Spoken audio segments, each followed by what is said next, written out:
They said no Omega could survive the Heartstone. They said touching it meant death, or worse, madness that ate you from the inside out. I watched 12 elite alphas try. 12 proud warriors with bloodlines that stretched back centuries. The arena floor still smelled like burnt flesh and fear when the last one collapsed, screaming about shadows that weren't there.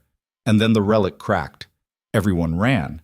Everyone except me, the janitor they didn't bother learning the name of. I should have run too. But I didn't. Want to see what happens when the invisible become unstoppable? Stay until the end, hit that like button, and drop a comment with your city so I know where my legends are watching from. The Black Ridge Dominion didn't forgive weakness. Out here, 3 days north of what used to be civilized territory, the land itself seemed to test you. Winters froze men solid in their sleep.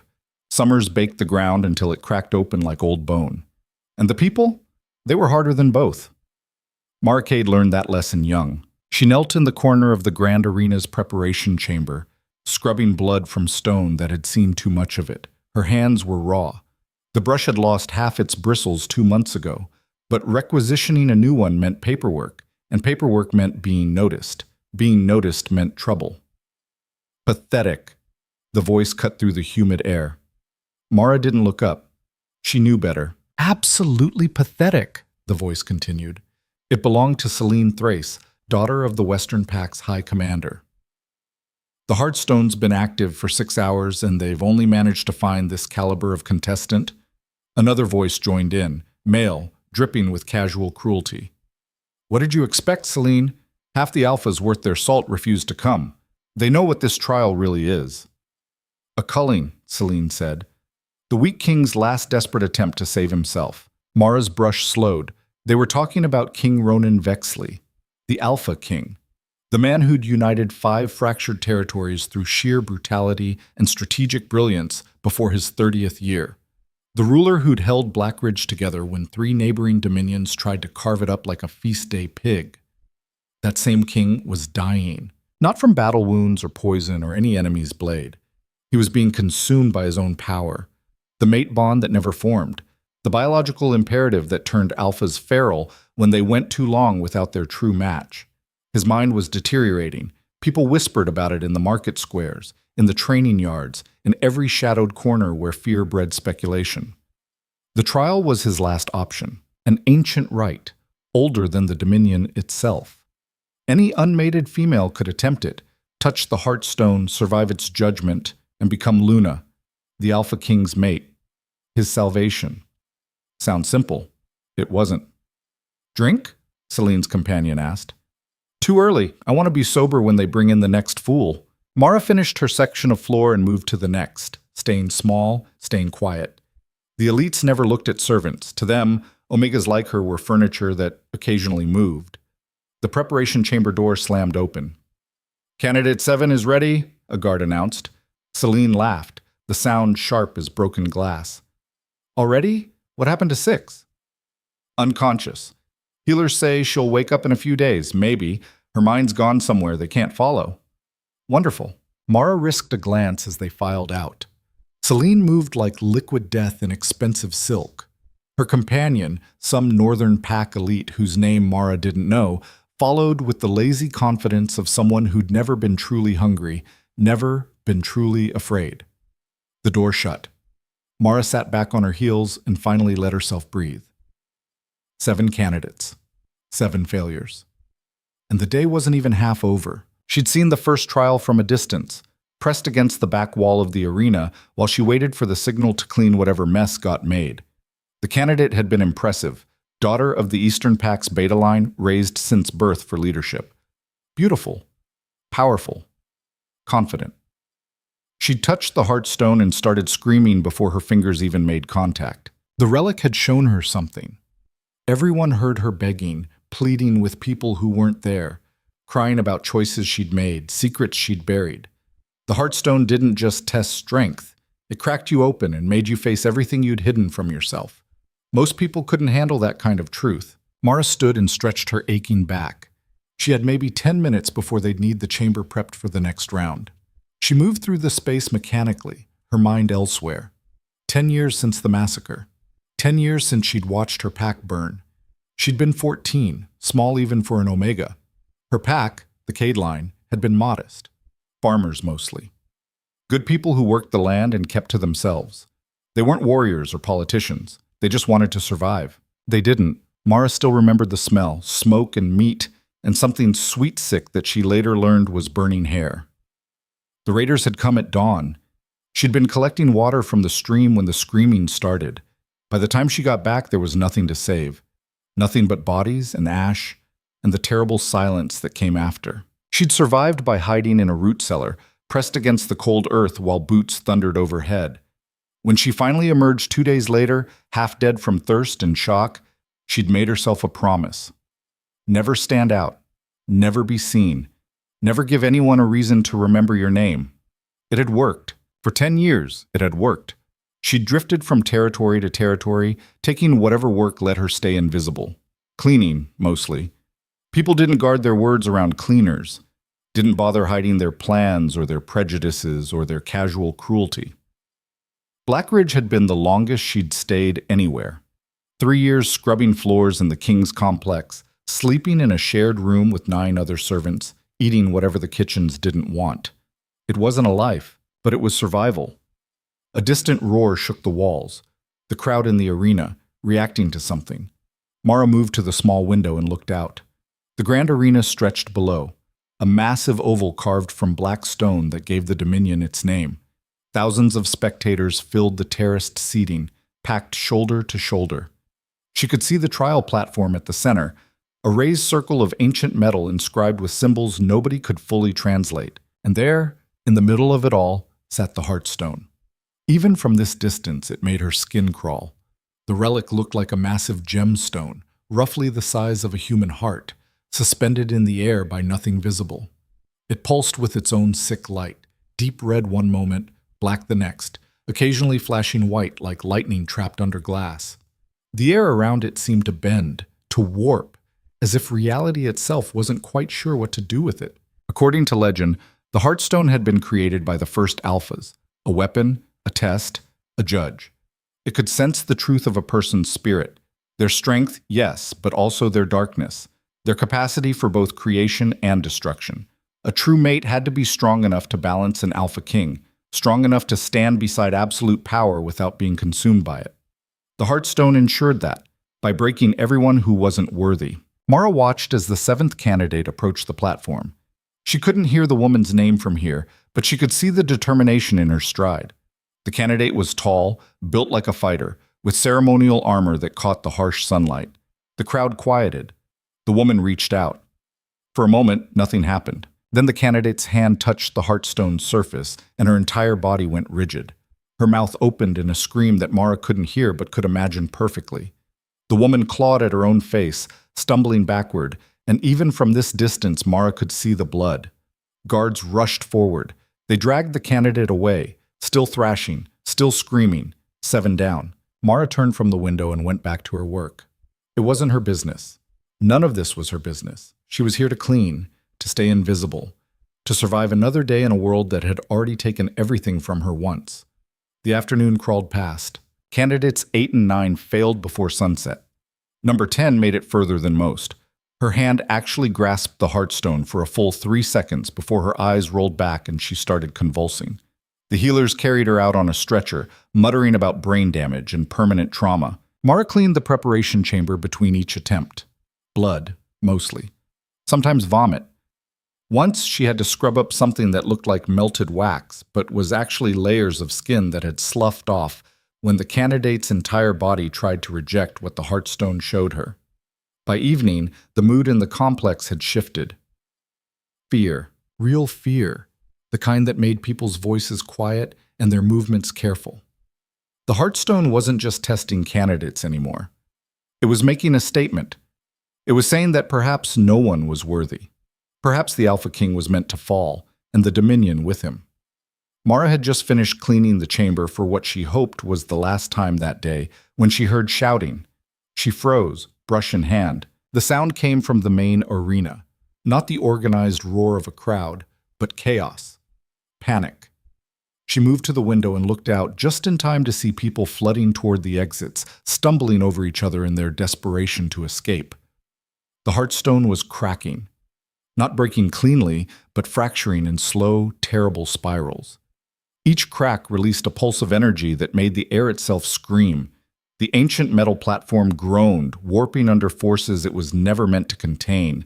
And in the center of it all, standing alone on the platform, was Candidate 12, Lady Vera Ashton, daughter of the Southern High House. One of the most powerful alphas in the entire Dominion, bred from a bloodline that had produced generals and conquerors and legends.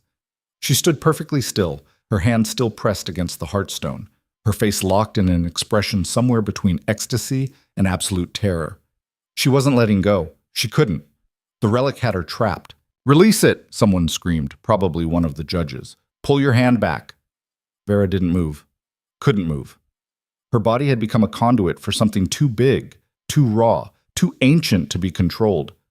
Another crack split the Heartstone. The pulse that followed knocked people off their feet, even in the highest seats.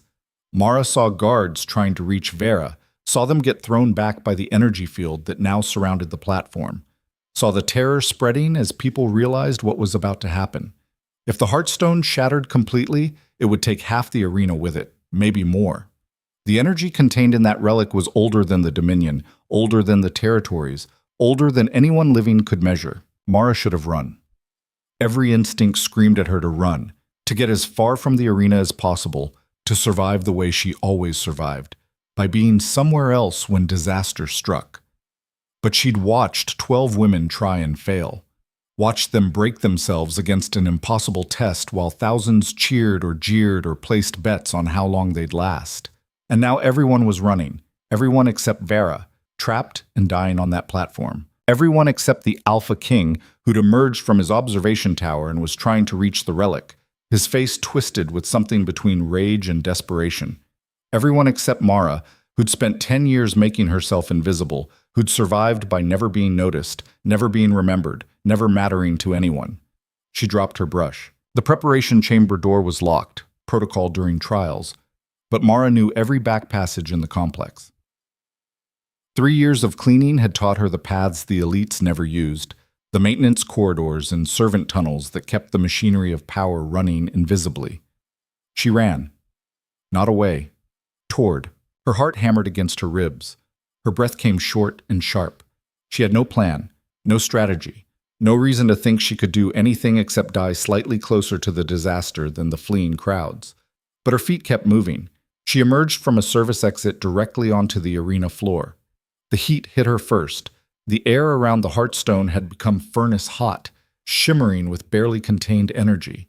Vera was still trapped, her skin starting to blister, her eyes unseeing. The guard saw Mara and shouted something. She couldn't hear them over the sound the Heartstone was making, a grinding, tearing noise like the world itself was coming apart.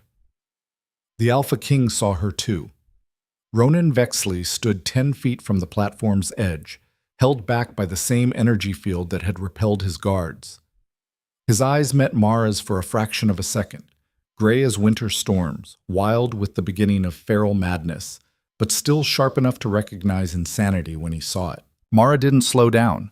She hit the energy field and expected to die. Instead, it parted. Not completely. Not easily. It felt like pushing through water made of needles and fire and screaming, but it parted. She stumbled onto the platform, her vision blurring, her skin feeling like it was trying to crawl off her bones. Vera was right there. Up close, Mara could see the damage. The woman's hand had fused to the Heartstone. Flesh and stone had become one thing, impossible to separate. Her eyes had gone milky white. Blood ran from her nose, her ears, the corners of her mouth. "Let go," Mara whispered. Vera didn't respond. Couldn't respond. She was gone. Her consciousness lost somewhere in whatever hell the Heartstone had shown her. The relic cracked again. This time Mara felt it in her teeth, in her bones, in places that didn't have names. The platform beneath her feet buckled. She had maybe seconds before the entire thing came apart. She did the only thing she could think of. She reached out and placed her hand over Vara's, pressing both their palms against the Heartstone's surface. The world inverted. That was the only way Mara could describe it later. Everything turned inside out, backward, wrong. She felt her consciousness pulled into the relic, felt it dragged through layers of reality that shouldn't exist, felt herself scattered across 1,000 possible versions of her own life. She saw herself dying in the root cellar, age 14, too afraid to come out. She saw herself joining the raiders who'd killed her pack, becoming the monster she'd always feared. She saw herself leading armies, saw herself broken and mad, saw herself loved, saw herself forgotten. The Heartstone showed her everything she could have been, everything she'd chosen not to be, every branching path her life had never taken. And then it showed her the truth. Deep in the core of her spirit, buried under 10 years of deliberate invisibility and survival instincts and carefully constructed insignificance, there was something else. Something old. Something that had been sleeping. Something that recognized the Heartstone not as a judge or a weapon, but as a key. Mara felt Vera's hands separate from the stone, felt the fusion break as the relic released its failed candidate, felt the other woman crumple to the platform, unconscious but alive. And then there was only Mara, only her hand on the Heartstone, only her spirit pressed against its ancient, terrible judgment. The relic pulsed once, twice, and then it went still. The cracks stopped spreading. The energy field collapsed. The grinding, tearing sound cut off like someone had sliced through it with a blade, leaving behind a silence so complete that Mara could hear her own heartbeat echoing in the sudden calm. She opened her eyes. The entire arena was staring at her. Thousands of faces, frozen in expressions ranging from shock to disbelief to something that looked almost like horror. In the front row of the elite seating, she saw Celine Thrace, her mouth actually hanging open. Saw the judges, scrambling to understand what had just happened. Saw healers rushing forward to collect Vera's unconscious form. And 10 feet away, standing at the edge of the platform with his feral gray eyes locked on her like she was the only real thing in a world of ghosts, stood the Alpha King. Ronan Vexley took a step forward, then another. The crowd held its collective breath. He reached the platform's edge and stopped, his gaze moving from Mara's face to her hand, still pressed against the Heartstone, still touching the relic that had broken every other candidate who'd tried. "What's your name?" His voice was rough, like he hadn't used it properly in days. Mara's mouth opened, closed. No sound came out. "Your name," he repeated, and this time there was an edge to it. Command. The absolute authority of someone who'd spent his entire adult life being obeyed without question. "Mara," she managed. "Mara Cade." "You're a servant." It wasn't a question. "Yes." "An Omega." "Yes." Something shifted in his expression. Not quite a smile, not quite a snarl. "Pull your hand away from the relic." Mara blinked. She'd been so focused on staying conscious, on not dying, that she'd forgotten she was still touching the Heartstone. She pulled her hand back slowly, half expecting the relic to crack again, to explode, to do something catastrophic. Nothing happened. The Heartstone pulsed gently, its sick light settling into a steady rhythm, almost peaceful, almost calm. Ronan's eyes widened fractionally, the most emotion Mara had seen from him yet. "It accepted you," he said. The words hung in the air like an execution sentence. Behind him, Mara heard the crowd starting to react. Whispers at first, then louder voices, then outright shouting. She couldn't make out individual words, but she didn't need to. She understood the tone. Outrage, disbelief, fury. An Omega had passed the trial. A servant, a nobody. One of the judges pushed through the crowd, an older man with a silver chain of office and a face like weathered granite. "This is irregular," he announced, his voice carrying across the arena. "Highly irregular. We need to verify—" "Verify what?" Ronan cut him off. "She touched the Heartstone. It accepted her. Those were the terms of the trial." "Yes, but nothing, Chancellor Murdoch. The trial's laws are absolute. You wrote them yourself." The Chancellor's face went red. "That may be true, but surely you don't intend to honor the outcome?" Ronan's voice dropped to something dangerous. "Are you suggesting I break sacred law? In front of the entire Dominion?" Murdoch's mouth worked silently for a moment. Then, "Of course not, my king.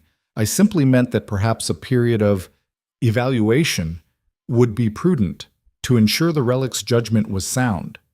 The Heartstone doesn't make mistakes. With respect, Your Majesty, it's never been tested by someone of such low status.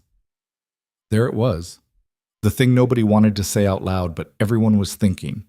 Mara stood frozen on the platform, very aware that she was covered in cleaning day grime, that her servant's tunic was stained and patched, that her hands were calloused from scrubbing, and her hair was pulled back in the simplest braid possible. She looked exactly like what she was. Nothing. Ronan turned back to her, and for a moment his expression softened into something almost human, almost kind. Then it hardened again. "Mara Cade," he said, his voice formal, carrying to every corner of the arena. "By the laws of the trial, by the judgment of the Heartstone, and by my authority as Alpha King of the Black Ridge Dominion, I name you Luna-elect, my mate, my equal." The crowd exploded. Half of them were shouting approval, either genuine or political. Mara couldn't tell. The other half were screaming objections, calling for reviews, demanding the trial be declared void. Mara couldn't hear any of it. All she could hear was her own heartbeat, thundering in her ears, as the world she'd built, the quiet, invisible, safe world, came crashing down around her. Ronan extended his hand, not a command this time, an offer. Mara looked at it, scarred knuckles, calloused palm, steady despite the chaos erupting around them. She looked at his face, hard and dangerous and half feral, but watching her with something that might have been hope. She thought about running. She thought about disappearing into the crowd, vanishing back into obscurity, going back to scrubbing floors and being nobody. She thought about the 10 years she'd spent hiding, and she thought about what she'd felt when her hand touched the Heartstone, that buried, sleeping thing deep in her spirit that had recognized the relic, that had reached back. Mara took his hand. His grip was warm, solid, real. The crowd's roar doubled. Ronan pulled her off the platform, drawing her close enough that he could speak directly into her ear without being overheard. "I hope you understand what you just agreed to," he said. Mara looked up at him, at the Alpha King, the warrior, the ruler who was supposed to be going feral and mad. His eyes were clearer than they'd been moments ago, sharper. The fog of madness that had been creeping in at the edges had pulled back, retreating in the face of the mate bond that was forming between them even now. "No," she admitted. "I really don't." For the first time since she'd seen him, Ronan Vexley smiled. It wasn't a kind smile. "Good," he said. "Honesty's rare in this place. Try to keep it." Then he turned to face the crowd, still holding Mara's hand, and raised his free arm for silence. It took several minutes, but eventually the arena quieted enough for him to speak. "The trial is complete," he announced. "Tomorrow at dawn, the formal bonding ceremony will begin.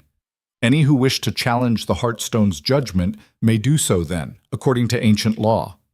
More shouting, more chaos. Ronan ignored it all. He led Mara off the arena floor through a gauntlet of staring faces, some shocked, some angry, some calculating. She felt their eyes on her like physical weight, felt their judgment and their disbelief.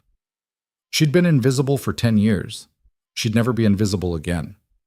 The royal quarters smelled like cedar and old leather, and something sharper, fear, maybe, or just the weight of decisions that could get you killed. Mara stood in the center of a room larger than the entire servant barracks, trying not to touch anything. Her dirty tunic felt obscene against the polished stone floors and tapestries that probably cost more than she'd earn in 3 lifetimes. A servant, a real one, dressed in formal livery that made Mara's work clothes look like rags, hovered near the door, clearly uncertain what to do with her. "The king said you're to be prepared for tomorrow's ceremony," the woman said. Her voice was careful, neutral. "I'll have the attendants bring suitable clothing, and I can dress myself," Mara said. The servant's expression flickered. "Of course, but the formal bonding requires specific garments, traditional elements. You'll need assistance with the—" "Fine." Mara cut her off, not because she wanted to be rude, but because her hands had started shaking and she needed the woman to leave before it became obvious. The servant bowed, actually bowed, and retreated. Mara waited until the door closed, then sat down hard on the nearest chair. Her legs had gone watery. The adrenaline that had carried her through the trial, through touching the Heartstone, through having the entire Dominion stare at her like she was some kind of mistake, finally drained away. She'd just agreed to mate bond with the Alpha King. She'd just become the most visible person in the territory. She'd just destroyed 10 years of survival instinct in about 30 seconds. The shaking got worse. Mara pressed her palms against her thighs and tried to breathe through it. This was shock. Just shock. Perfectly normal biological response to having your entire life ripped apart and rebuilt in a single afternoon. She was fine. She was absolutely not fine. A knock at the door made her jump. "What?" Her voice came out sharper than intended. The door opened. Not the servant. Chancellor Murdoch stepped through, followed by two other officials Mara didn't recognize. All three wore the formal chains of high office. All three looked at her like she was something unpleasant they'd found on their boot. "Miss Cade," Murdoch said. "Not Luna-elect, not even a formal title. Just Miss." "We need to discuss tomorrow's ceremony." Mara stood, her legs steadied out of pure spite. "I thought the king made it clear. The trial's done." "The trial? Yes. But the bonding ceremony itself requires preparation. Understanding. You're clearly unfamiliar with protocol." "Then teach me." One of the other officials, a thin man with wire-frame glasses, actually laughed. "Teach you? My dear girl, there are customs that take years to master. Bloodline rituals, sacred oaths. You can't simply be taught court ceremony in an evening like you're learning to scrub a floor." The comparison wasn't accidental. Mara met his eyes. "Then I guess I'll figure it out as I go." Murdoch stepped forward, his expression shifting from dismissive to something harder. "You don't understand what you've walked into. The mate bond with an Alpha King isn't just symbolic, it's political. It's a statement about the future of the Dominion. Every pack, every house, every alliance in this territory is built on bloodlines, on breeding, on maintaining the strength that keeps us alive out here. And you think I'm weak? I think you're unprecedented, and precedent matters." He moved closer, his voice dropping. "The families who sent their daughters to this trial. Daughters from powerful bloodlines, trained since birth for leadership. They're not going to accept this. You passing the Heartstone doesn't change centuries of tradition." "The Heartstone's laws are absolute," Mara said, echoing Ronan's words. "You wrote them yourself." Murdoch's jaw tightened. "Yes, I did. Which is why we can't simply void the trial's outcome. But there are other options. Quieter options. You could step aside voluntarily, claim the trial was too traumatic. We'd ensure you're well compensated, a house in the outer territories, enough coin to live comfortably. You'd never have to scrub another floor. You're asking me to run. I'm offering you survival." His voice went cold. "Do you know what happens to people who disrupt the power structure in Blackridge? Who threaten the careful balance that keeps 5 territories from tearing each other apart? They disappear. Quietly. Permanently. And no one asks questions because everyone understands that some threats need to be eliminated before they can spread." The other two officials stood silent, watching. It wasn't a negotiation. It was a warning. Mara's heart hammered against her ribs, but she kept her voice level. "If you're going to kill me, Chancellor, at least have the spine to say it directly." Murdoch's expression didn't change. "I'm trying to save your life, girl. The king's mind is stabilizing now that the mate bond is forming. In a few days, he'll be thinking clearly again. And when he does, he'll realize what a liability you are. An Omega Luna with no training, no bloodline, no political value. He'll see that keeping you alive puts the entire Dominion at risk. Then let him tell me that himself. He won't. He'll have someone else do it. That's how these things work." Murdoch leaned in close enough that Mara could smell the wine on his breath. "You survived by being invisible for 10 years. Be invisible one more time. Walk away. Disappear. It's what you're good at." The words hit harder than Mara expected, because he was right. Running was what she knew. Hiding was what she was good at.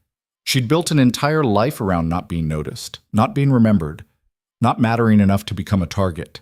And now 3 of the most powerful people in the Dominion were standing in front of her, offering her exactly that. Safety through obscurity, survival through surrender. It would be so easy. Mara opened her mouth to tell them yes, to take the offer, to go back to being nobody. The door slammed open. Ronan strode in, still wearing his formal armor from the trial, his gray eyes sweeping the room and landing on Murdoch with an expression that could have frozen water. "Get out!" The Chancellor straightened. "Your Majesty, we were simply..."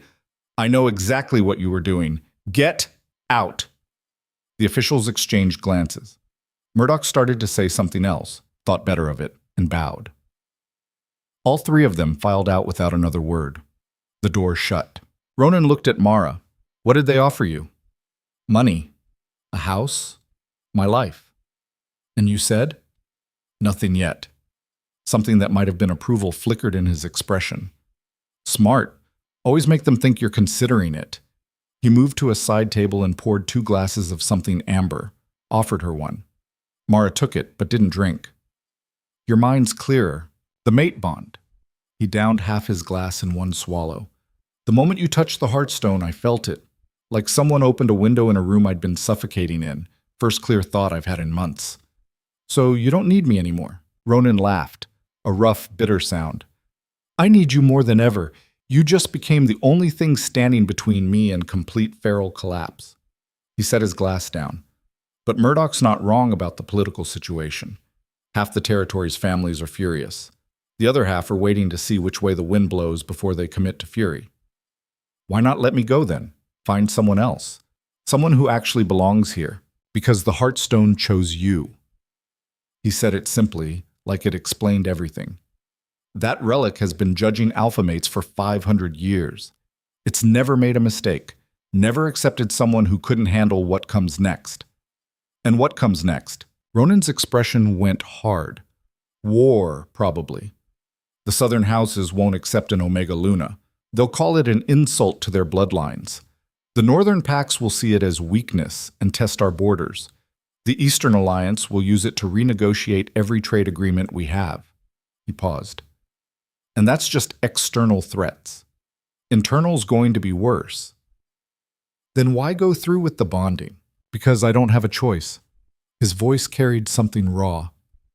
Without a true mate, I've got maybe 3 months before the feral madness takes over completely. I'll start seeing enemies that aren't there, making decisions that get people killed. Eventually, I'll have to be put down like a rabid dog. He met her eyes. You want that on your conscience? Walking away and knowing you could have prevented it? That's not fair. Nothing about this is fair. Ronan moved closer. You got dealt a terrible hand. So did I. So did everyone in this dominion who's going to suffer if we can't hold this territory together. Fair doesn't enter into it. Mara set her untouched glass down. Her hands had stopped shaking, but something else had settled into her chest. Something cold and sharp and angry. You're asking me to be a target. To paint myself as the biggest threat to the power structure so they focus on me instead of you. Yes. At least he was honest. And if they succeed? If someone decides the easiest way to solve this problem is to make me disappear? Then I hunt down everyone involved and burn their houses to the foundation. He said it matter-of-factly, like he was describing breakfast. The mate bond goes both ways. You die, I go feral immediately. So keeping you alive becomes my only priority. Comforting. It's not meant to be comforting. It's meant to be true. Ronan studied her face. The question is whether you can handle it, whether you're strong enough to stand in the center of that storm and not break. The Heartstone thought I was. The Heartstone judged your spirit. I'm asking about your spine. Mara thought about the offer Murdoch had made. Money, safety, invisibility. Everything she'd wanted for 10 years. She thought about running. She thought about her pack, the Cade line, burning while she hid in a root cellar, too afraid to fight, too small to matter. She thought about the thing she'd felt when she touched the Heartstone, that buried, sleeping part of herself that had recognized the relic, that had reached back. I don't know if I can handle it, she said finally, but I'm tired of hiding. Ronan's expression shifted into something that might have been respect. Good enough. He moved toward the door, then paused. The ceremony's at dawn. Get some sleep. You'll need it. What happens at the ceremony? Blood oath, mark exchange, public declaration. The usual. He glanced back. And probably at least 3 assassination attempts. Maybe 4 if the Western houses decide to get involved. You're joking. I wish I was. He opened the door. Try not to die before tomorrow. I'd hate to waste a good mate bond. Then he was gone. Mara stood alone in the too large room, surrounded by wealth she'd never asked for and danger she barely understood. and tried to figure out what she'd just agreed to. The attendants arrived an hour later, 6 of them, carrying fabric and jewelry and ceremonial elements Mara couldn't begin to identify. They worked around her in efficient silence, measuring and pinning and occasionally exchanging glances that said everything about what they thought of their new Luna elect. "Arms up," one of them instructed. Mara complied, feeling like a doll being dressed by people who wished they were working with better material. The lead attendant, an older woman with iron-gray hair, finally spoke. "You'll wear the traditional Luna whites. Formal bonding requires it. The collar stays open until the mark exchange." "What's a mark exchange?" The woman's hand stilled. "You don't know?" "I've never been to a royal bonding." "I see." The attendant's voice went carefully neutral. "During the ceremony, the Alpha King will mark you. It's intimate. A bite, usually here." She gestured to the junction of neck and shoulder. "It completes the mate bond, makes it permanent." "He's gonna bite me?" "In front of the entire court, yes." Mara's stomach twisted. "And I'm supposed to just let him?" "You're supposed to bear it with dignity, without crying out. It's a test of strength." The woman's expression softened slightly. "It hurts. I won't lie to you, but it passes." One of the younger attendants laughed, quickly muffled, but not quickly enough. The lead attendant's eyes went cold. "Out, all of you. I'll finish this myself." They fled. Once they were alone, the woman resumed her work in silence. After several minutes, she spoke quietly. "They're not wrong to be afraid." "Of me?" "Of what you represent. Change. Disruption. The possibility that everything they thought they knew about how this world works might be wrong." She secured a pin. "But fear makes people dangerous. Remember that tomorrow." "How do I survive tomorrow?" The woman met her eyes. "You don't try to please them. You don't apologize for passing the trial. You stand there like you deserve to be exactly where you are, even if you're terrified, even if you don't believe it yourself. Because the moment they see weakness, they'll tear you apart. I'm an Omega. I am weak. You touched the Heartstone and lived. That's not weakness." The attendant stepped back, examining her work. "Try to remember that when they start testing you." The night crawled past. Mara didn't sleep. She lay in bed too large for one person, staring at the ceiling, and tried not to think about assassination attempts or blood oaths, or the fact that tomorrow she'd be marked, bitten, in front of thousands of people who wanted her dead. She tried not to think about the sleeping thing inside her, the part that had woken up when she touched the Heartstone, the part that felt too big for her body, too old for her age, too dangerous to examine too closely. She failed. Every time she closed her eyes, she felt it shifting, stretching, like something that had been cramped in a too small space for too long, finally given room to move. It scared her more than the assassination threats. Dawn came eventually. The attendant returned with 4 guards, for Mara's protection, supposedly, though she noticed they positioned themselves in ways that would make running difficult. They led her through corridors she'd cleaned 100 times but never really seen. Everything looked different from this angle. Grander, more hostile. The Great Hall was already packed. Mara could hear the crowd from 3 corridors away, thousands of voices blending into a sound like distant thunder. The guards paused at the entrance, waiting for the signal to proceed. "You'll enter alone," one of them said. "Walk straight to the platform. Don't look at the crowd. Don't acknowledge anyone except the king. Understand?" Mara nodded, not trusting her voice. The doors opened. The sound hit her like a physical force. Thousands of people crammed into a space built for ceremony and spectacle. The morning light streamed through high windows, illuminating the central platform where Ronan stood waiting, dressed in formal armor that looked like it had been forged from darkness itself. Mara stepped forward. The crowd's noise shifted, not quieting, but changing. Whispers and hisses and open laughter. She kept her eyes on Ronan, on the platform, on anything except the faces turning toward her with expressions ranging from contempt to fury. She made it halfway across the hall before someone spat at her. The projectile missed, landing on the polished floor inches from her foot. She heard laughter, heard someone call her a mongrel bitch, heard worse things in languages she didn't know but understood perfectly from the tone. Keep walking. Another step. Another. The platform getting closer, but not fast enough. Something hit her shoulder, soft, rotten fruit probably. thrown from somewhere in the upper galleries. It burst against the white ceremonial fabric, staining it. The guards moved like they might intervene, then thought better of it. This was politics. This was the court showing the new Luna-elect exactly what they thought of her. Mara reached the platform steps. Ronan's hand appeared in her peripheral vision, extended to help her up. She took it. His grip was steady, grounding. He pulled her up beside him, and for a moment they stood facing the crowd together. "They really hate me," Mara said quietly. "They hate what you represent." Ronan's voice carried only to her. "Give them time. They'll hate you personally soon enough." The ceremony began.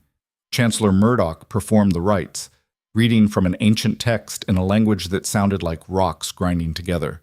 Mara understood maybe one word in 10. The blood oath came first. Both she and Ronan cut their palms, pressed them together, let their blood mingle while Murdoch chanted something about unity and strength and eternal bonds. Mara felt the mate bond surge as their blood touched. It was like a rope drawing tight between them, connecting their spirits in ways that made her head spin.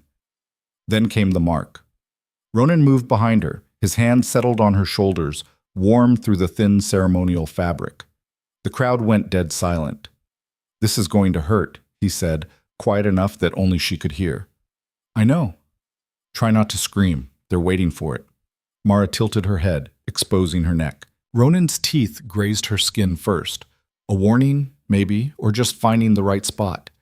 Then he bit down. The attendant had been right. It hurt. But she'd undersold it. It felt like being branded from the inside out, like fire spreading through her veins, like every nerve ending in her body suddenly woke up and started screaming. The mate bond, already present, locked into place with a force that made her knees buckle. Ronan caught her, held her upright. Mara bit down on her tongue hard enough to taste copper. The pain crested, held, then slowly began to recede. She could feel his mark settling into her skin, permanent, visible, a brand that announced to everyone who saw it exactly who she belonged to. The crowd erupted, not in celebration, in chaos. Mara's vision blurred, the pain and the mate bond and the shock all hitting at once. She heard shouting, heard furniture breaking, heard someone calling for order that wasn't coming. Through it all, Ronan kept his hand on her shoulder, steady and unmoving. "Look at me," he said. Mara turned her head. His gray eyes were clear, sharp, no trace of the feral madness that had been creeping in before. The mate bond had done its work.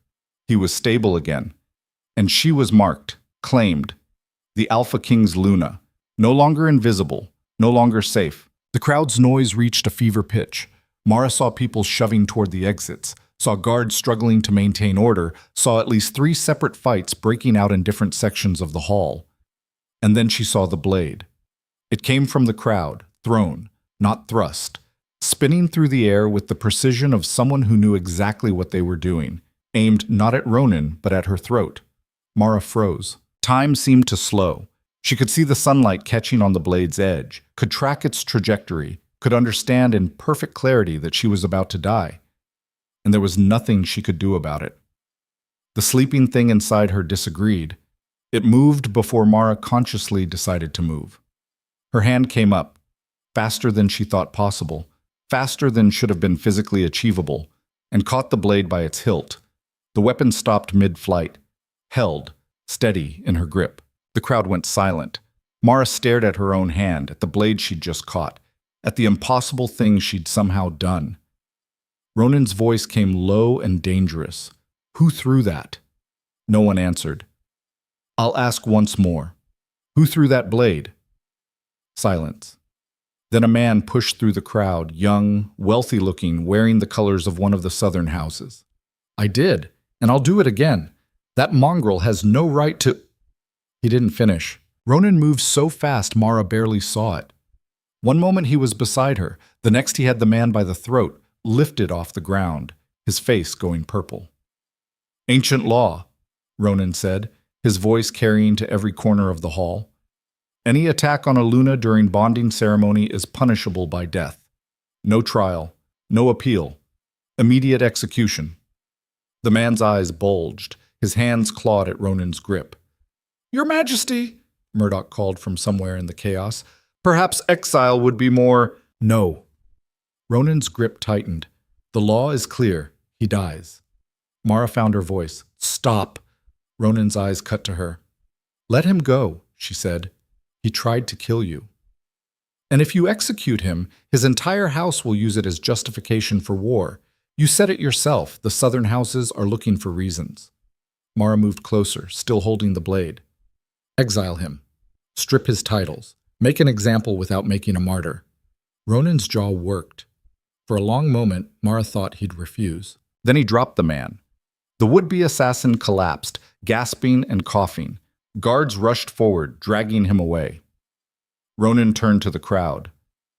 Lorith Vance is hereby exiled from the Blackridge Dominion. His lands are forfeit, his titles stripped. He has until sunset to leave or face execution. He paused. Anyone else want to test my new Luna's mercy? Because I promise you won't get a second chance. No one moved. The ceremony concluded in tense silence. Mara stood beside Ronan, her hand still holding the blade she'd caught, her neck burning where his mark had settled, while the court filed out with expressions that promised this was far from over. When the hall finally emptied, Ronan looked at her. That was a mistake. What was? Showing them mercy. They'll see it as weakness. Maybe. Mara set the blade down on the platform. Or maybe they'll see it as strength. In what world is mercy strength out here? In a world where the Luna is strong enough to choose it. She met his eyes.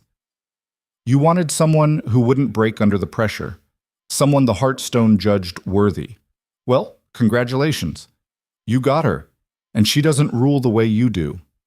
Ronan stared at her for a long moment. Then, unexpectedly, he smiled. Genuinely this time, not the hard, dangerous expression from before. This is going to be interesting, he said. Mara looked at her hand, the one that had caught the blade, and thought about the sleeping thing inside her that was decidedly less asleep now. That's one word for it, she said. The days following the bonding ceremony felt like standing on cracked ice, waiting for it to give way. Mara spent her mornings learning protocols she should have known since childhood, how to address the high houses, which families required formal acknowledgement, the difference between a slight and an insult worth killing over. Her afternoons were consumed by meetings with advisors who barely concealed their contempt, their voices dripping with false courtesy while their eyes promised violence. And her nights belonged to the mate bond. It pulled at her constantly now, a living thing that connected her spirit to Ronan's, letting her feel the edges of his emotions, his thoughts, the feral instinct that still lurked beneath his clearer mind. Sometimes she'd wake up gasping, drowning in feelings that weren't hers, fury and protectiveness, and a bone-deep hunger that had nothing to do with food. The mark on her neck had healed into a scar that burned whenever Ronan was nearby. It had been 5 days since the ceremony. 5 days since she'd caught that blade. 5 days of pretending she understood what the hell had happened when her hand moved faster than physics should allow, when something inside her reacted before her conscious mind even registered the threat. She didn't tell Ronan about it. Didn't tell anyone. The sleeping thing had gone quiet again, but Mara could feel it now, coiled deep in her chest, patient, waiting, like it knew something she didn't. You're not paying attention, Lady Sarah Blackmont said, her voice cutting through Mara's thoughts. Mara blinked. They were in one of the formal sitting rooms. Her, Sarah, and 3 other high-ranking women who'd been assigned to educate the new Luna on court customs. The education mostly consisted of them explaining everything Mara was doing wrong. I apologize, Mara said carefully. Could you repeat that? Sarah's smile was all teeth. I said that the Western delegation arrives tomorrow. They'll expect formal acknowledgement. You'll need to greet them according to rank, starting with High Commander Thrace and working down through his officers. Any deviation from protocol will be seen as a deliberate insult. High Commander Thrace, Mara repeated, Celine's father. Yes, the woman whose daughter you displaced in the trial. Sarah's tone suggested this was somehow Mara's fault. I'm sure that won't create any tension at all. One of the other women, Mara couldn't remember her name, laughed delicately behind her hand. Mara set down her cup of tea with more force than necessary. Is there a point to this? Beyond reminding me that everyone here wants me dead? The laughter stopped. Sarah's expression went cold. The point, Luna, is that you represent this dominion now. Every mistake you make reflects on the king. Every protocol you violate gives our enemies ammunition, and right now, you're walking ammunition. Then maybe someone should have thought about that before setting up a trial that an Omega could pass. The trial was meant to find a suitable Luna from among the elite bloodlines. Not, Sarah caught herself. Not someone like me, Mara finished. A mongrel, a servant, a mistake. Sarah stood abruptly. This is pointless. She's not listening. She doesn't want to learn. She looked at Mara with something close to pity. When the Western delegation tears you apart tomorrow, don't say we didn't warn you. They left in a rustle of expensive fabric and barely suppressed fury. Mara sat alone in the sitting room, surrounded by furniture worth more than her entire pack had owned, and tried to breathe through the anger building in her chest. 5 days. 5 days of this poison dressed up as courtesy. 5 days of being tested and measured and found wanting by people who'd never scrubbed a floor in their lives, who'd never gone hungry, who'd never had to choose between being noticed and staying alive. She was so tired of it. The door opened again. Mara tensed, expecting Sarah to return with more cutting observations. Instead, Ronan walked in. He looked exhausted. His formal armor was gone, replaced by simple combat leathers that had seen actual use. There was blood on his sleeve, not his own, from the smell. Border skirmish, he said, following her gaze. Northern packs testing our defenses. They heard about the bonding, figured we'd be distracted. Were they right? No. We killed 8 of theirs, lost 2 of ours. They'll think twice before trying again. He poured himself a drink from the sideboard. How was your afternoon of being civilized? About as pleasant as your border skirmish. Ronan actually smiled at that. Sarah give you hell? She told me I'm going to embarrass you in front of the Western delegation tomorrow. You probably will. He said it matter-of-factly, without cruelty. They're coming here specifically to test you, to see if the Omega Luna can hold her ground against professional politicians and warriors who've been playing power games since before you were born. Comforting. I don't do comfort, I do truth. Ronan sat down across from her, studying her face. The mate bond's bothering you. It wasn't a question. Mara touched her neck unconsciously. It's loud. I feel things that aren't mine. That goes both ways. I can feel your fear, your anger, your... He paused. There's something else. Something you're not telling me. The sleeping thing shifted. Mara pulled her hand away from her neck. It's nothing. Don't lie to your mate. The bond makes it obvious. Then maybe you should stop asking questions you already know the answer to. Ronan leaned forward, his gray eyes sharp. What happened when you caught that blade? There it was. Mara had been waiting for this conversation since the ceremony, dreading it, because she didn't have an answer that made sense. I don't know, she said finally. My hand just moved. I didn't think about it. I didn't decide to do it. It just happened. Omegas aren't that fast. No one's that fast without training. I know. So how did you do it? I told you. I don't know. The frustration bled through into her voice. You think I'm hiding some secret combat background? You think I've been pretending to be weak for 10 years as part of some elaborate scheme to become Luna? I think the Heartstone saw something in you that you haven't seen in yourself yet. Ronan set his drink down, and I think whatever it saw is starting to wake up. The sleeping thing coiled tighter. Mara stood abruptly. I need air. Mara, I need air, she repeated, more forcefully. Ronan studied her for a long moment, then nodded. Take guards. The complex isn't safe after dark. I've been cleaning this complex after dark for 3 years. You were invisible then. You're not anymore. He was right, of course. He was usually right, which made it more annoying. Mara left before he could see how badly her hands were shaking. The courtyard gardens were empty at this hour, lit only by torches that cast dancing shadows across the carefully maintained paths. Mara's guards followed at a discreet distance, close enough to intervene, far enough to pretend they weren't watching her every move. She walked until she found a bench hidden behind an overgrown hedge, sat down, and finally let herself feel everything she'd been suppressing.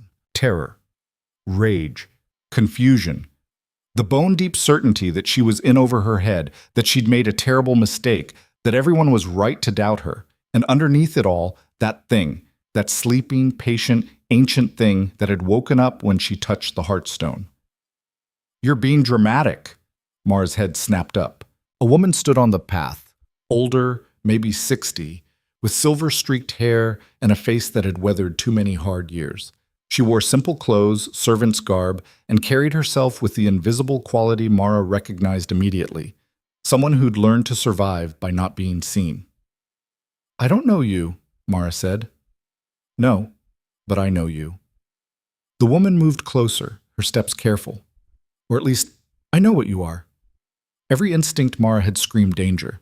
She stood slowly, trying to calculate the distance to her guards. "What I am is the Luna. If you have business with me, go through proper channels." "Proper channels." The woman smiled, but there was no humor in it. "Yes, because that's worked so well for people like us. People born in the wrong bloodlines, with the wrong status, trying to survive in a world that wants us dead. I don't know what you want, but I want to tell you a story." The woman sat down on the bench Mara had just vacated, uninvited. "About a pack that was slaughtered 20 years ago. The Riven Line. Ever heard of them?" Mara's blood went cold. They were farmers, mostly, kept to themselves. Didn't bother anyone. Until their alpha's daughter, sweet girl, barely 16, started showing signs of something unusual. She healed too fast, moved too quick, had reflexes that shouldn't have been possible. The woman's voice was soft, conversational. The high houses heard about it, sent investigators, wanted to know what bloodline could produce those traits. "This has nothing to do with me." "Oh, but it does, because when those investigators started digging, they found something interesting. The Riven Line wasn't just farmers, they were descendants, last remnants of a bloodline everyone thought had died out centuries ago." The woman looked up, her eyes catching the torchlight. "The Apex Line, the first alphas, the ones who were too powerful, too dangerous, so the other packs hunted them to extinction." Mara couldn't breathe. "They killed the entire Riven pack," the woman continued, "burned everything. Made it look like a raider attack, but they missed one. A girl, 14 years old, hiding in a root cellar." She paused. "That girl grew up thinking she was just an Omega, thinking she was weak, thinking she had to stay invisible to survive." "Stop."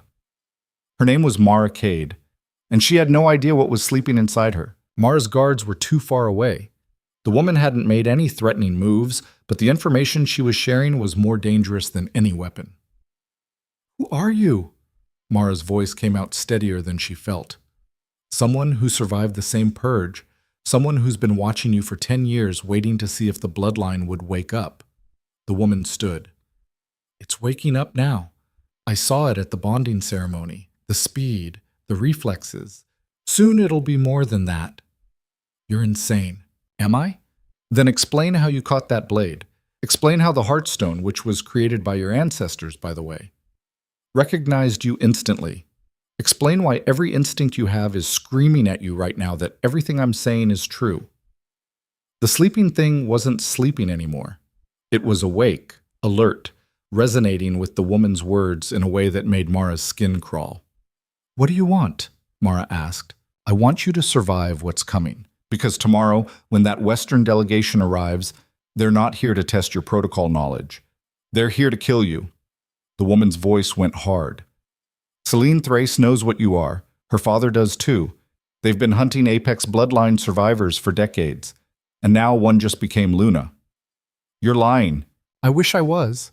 The woman started walking backward toward the garden's deeper shadows.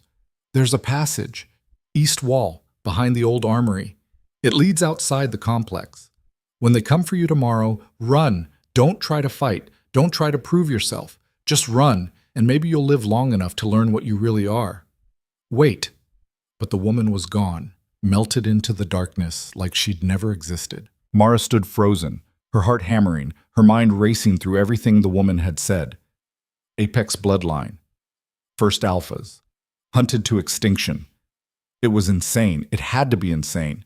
But the thing inside her, the thing that had caught the blade, the thing that had woken up when she touched the Heartstone, that thing was practically singing. Mara's guards found her 10 minutes later, still standing in the same spot, staring at nothing. They escorted her back to her quarters without comment. She didn't sleep that night. The Western delegation arrived at noon, precisely on schedule. Mara stood beside Ronan in the formal receiving hall, wearing ceremonial robes that felt like wearing a target, and watched as High Commander Thrace and his entourage swept in like a storm front. He was massive, easily 6.5 feet of solid muscle, with a face that looked like it had been carved from granite and left out in the rain too long. His formal armor bore the marks of actual combat, not just ceremonial decoration. Behind him came Celine, beautiful and cold, and a dozen officers who moved with the precision of people who killed for a living. Alpha King Ronan, Thrace's voice filled the hall. I come to congratulate you on your recent bonding. High Commander, Ronan's voice matched his for formality, if not volume. Black Ridge welcomes the Western delegation. Thrace's eyes slid to Mara. And this must be your new Luna, the one who passed the Heartstone trial. Luna Mara Cade, Ronan said. Mara felt every eye in the hall focus on her, felt the weight of judgment, of calculation, of barely concealed hostility. She inclined her head, trying to remember Sarah's endless protocol lessons. High Commander, your presence honors us. Thrace smiled. It didn't reach his eyes. Interesting, he said. Very interesting. Tell me, Luna, what pack were you born to? The question seemed innocent. It wasn't. The Cade line, Mara said carefully. Cade. Thrace pretended to think. I don't recognize that name. A small pack? It no longer exists. Ah, destroyed in the Troubles, I assume. So many packs lost to raider attacks in those years. His voice carried false sympathy. Such a tragedy. And you survived how, exactly? I was fortunate. Fortunate. Yes. Thrace moved closer, his bulk making the space feel smaller. You know, I've made it my business to study bloodlines, pack histories. It's a hobby of mine, and I can't seem to find any record of a Cade line anywhere in the territorial archives. Ronan's hand found Mara's, a warning, or maybe support. Through the mate bond, she felt his tension spike. The Cade line was modest, Mara said. We didn't maintain formal territorial claims. How convenient. Thrace's smile widened. No records. No survivors except you. No way to verify anything about your background. He turned to address the room. Tell me, Alpha King, doesn't that concern you? Your Luna could be anyone, could have any kind of background, any kind of heritage. There it was. The word hung in the air like poison. Heritage, bloodline, ancestry. The Heartstone verified her, Ronan said, his voice gone cold. That's the only heritage that matters. Is it, though? Celine stepped forward, her voice cutting. The Heartstone was created centuries ago, by bloodlines we barely understand. Who's to say it still judges accurately? Who's to say it can't be fooled? Are you suggesting the sacred trial is flawed? Chancellor Murdoch appeared from somewhere in the crowd, his politician's instincts sensing an opportunity. That's a serious accusation, Lady Celine. I'm suggesting we don't actually know what the Heartstone measures.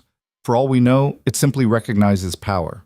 Not suitability, not worthiness, just raw, dangerous power. Celine's eyes locked on Mara.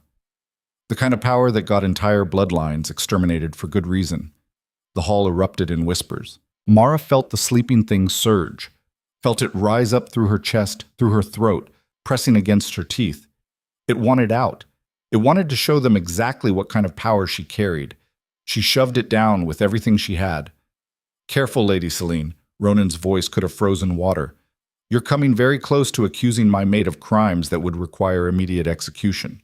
I assume you have proof? I have questions. Reasonable questions about a Luna who appears from nowhere, with no verifiable history, displaying abilities that no Omega should possess. Celine gestured at Mara. Ask her how she caught that blade. Ask her to explain reflexes that fast. Ask her what else she's hiding. Every guard in the hall shifted stance. Hands moved toward weapons. The woman's words from last night echoed in Mara's head. They're here to kill you. Mara stepped forward, breaking protocol, breaking away from Ronan's protective presence. You want to know what I'm hiding? Her voice came out stronger than she felt. Nothing. I'm exactly what I appear to be, a survivor, someone who learned to stay alive in a world that kills people like me for sport. You want to know how I caught that blade? Instinct. The same instinct that's kept me breathing for 10 years while better people died around me. Instinct. Thrace laughed, a harsh, ugly sound. You expect us to believe— I don't expect you to believe anything, Mara cut him off. I don't need your approval or your acceptance. The Heartstone judged me. The king marked me. I am Luna, whether you like it or not. Then prove it, Celine said. The challenge hung in the air. Prove what? Mara asked. Prove you're worthy. Prove you're not just some mongrel who got lucky. Prove you belong anywhere near a throne. Celine's smile was vicious. Fight me. Here. Now. If you survive, I'll accept your legitimacy. If you don't. She shrugged. Well, problem solved. The hall went silent. Ronan's hand found Mara's arm. Through the bond, she felt his fury, his calculation, his desperate attempt to find a way out of this trap. Because it was a trap. If Mara refused, she'd look weak, cowardly, unworthy. The court would use it as justification to remove her. If she accepted, she'd die. Celine was a trained warrior from a bloodline of killers. Mara was a servant who'd spent 10 years hiding. There was no winning move. Ancient law, Murdoch said quietly. A formal challenge to the Luna's legitimacy must be witnessed and accepted by the Alpha King.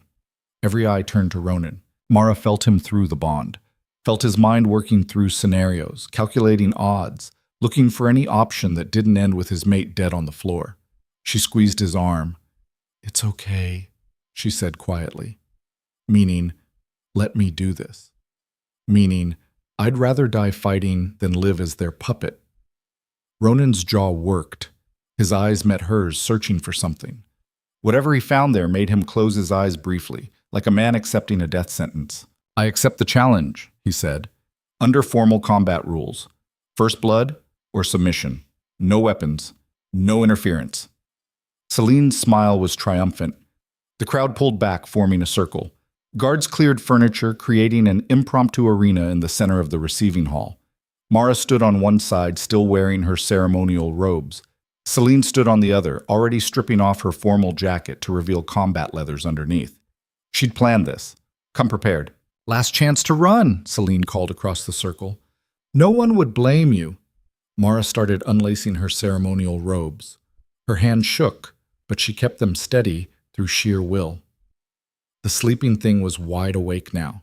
It moved through her body like liquid fire, burning away fear, burning away doubt, leaving behind something raw and ancient and absolutely certain.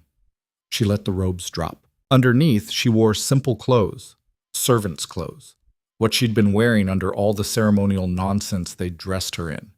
Celine laughed. This is going to be pathetic. Ronan caught Mara's eye one last time. Through the bond, she felt everything he couldn't say out loud, felt his faith in her warring with his certainty that she was about to die. She gave him the smallest nod. Then she turned to face Celine. The first strike came fast, Celine moving with the speed and precision of someone who'd trained for this her entire life. A faint high, real strike low, designed to take Mara's legs out from under her. The sleeping thing moved Mara's body before her conscious mind registered the attack. She wasn't there when Celine's strike landed. She was 3 feet to the left, balanced on the balls of her feet, every nerve singing with awareness. Celine's eyes widened fractionally. She recovered fast, pivoting into a follow-up combination, punches and kicks that should have overwhelmed an untrained opponent. Mara dodged them all. Not through skill, not through technique, through something deeper.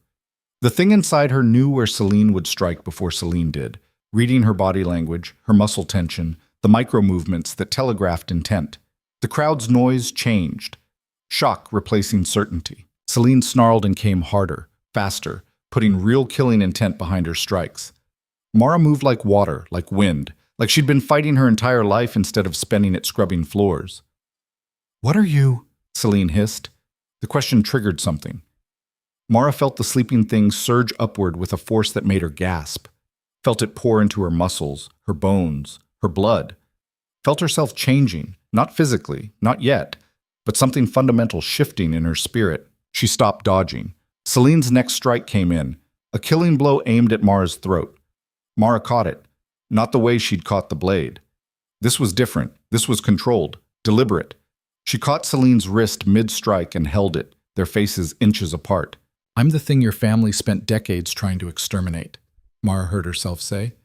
The voice was hers, but also not hers. Older, colder, carrying echoes of something ancient. "I'm the bloodline you thought you'd erased. I'm your worst nightmare standing in front of you wearing servant's clothes." Celine's face went white. She tried to pull away. Mara's grip held. "First blood or submission?" Mara said. "Choose." Celine's free hand moved, going for a hidden blade at her belt, breaking the no weapons rule, desperation overriding honor. The thing inside Mara decided the fight was over. What happened next, Mara would only remember in fragments. Her hand releasing Celine's wrist, her body moving with impossible speed.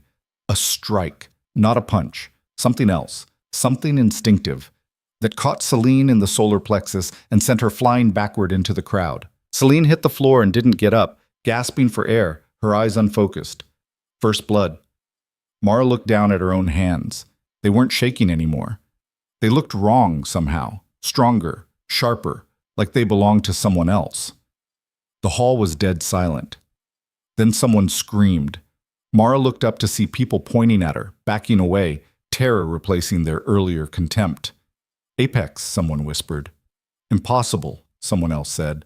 High Commander Thrace pushed through the crowd, his face twisted with fury, and something that might have been fear. "Seize her, now!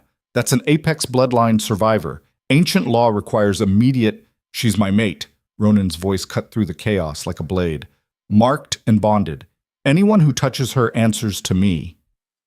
She's a threat to the entire Dominion. She's the Luna, and she just won a legitimate challenge." Ronan moved to stand beside Mara, his presence a wall between her and the crowd. "Anyone who wants to dispute that can take it up with me. Personally." Thrace's hand went to his weapon. The hall held its breath. Mara felt the thing inside her settling, coiling back down into her chest, satisfied for now. But changed. More awake. More present. She looked at Ronan, at the mate who'd just chosen her over political stability, and through the bond felt his absolute certainty that he'd made the right choice, even if it meant war. "This isn't over," Thrace said. "No," Ronan agreed. "It's just beginning." The Western delegation left before sunset, their departure as tense and formal as their arrival had been.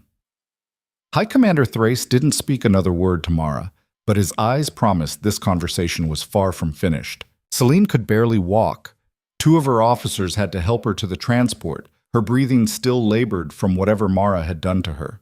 She'd refused medical attention from Blackridge healers, pride winning out over practicality.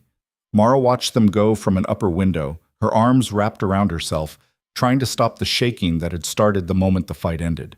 She'd won. She'd survived. And now everyone knew what she was. "You should eat something," Ronan said from behind her. Mara didn't turn around. "Not hungry?" "You haven't eaten since yesterday. The transformation takes energy.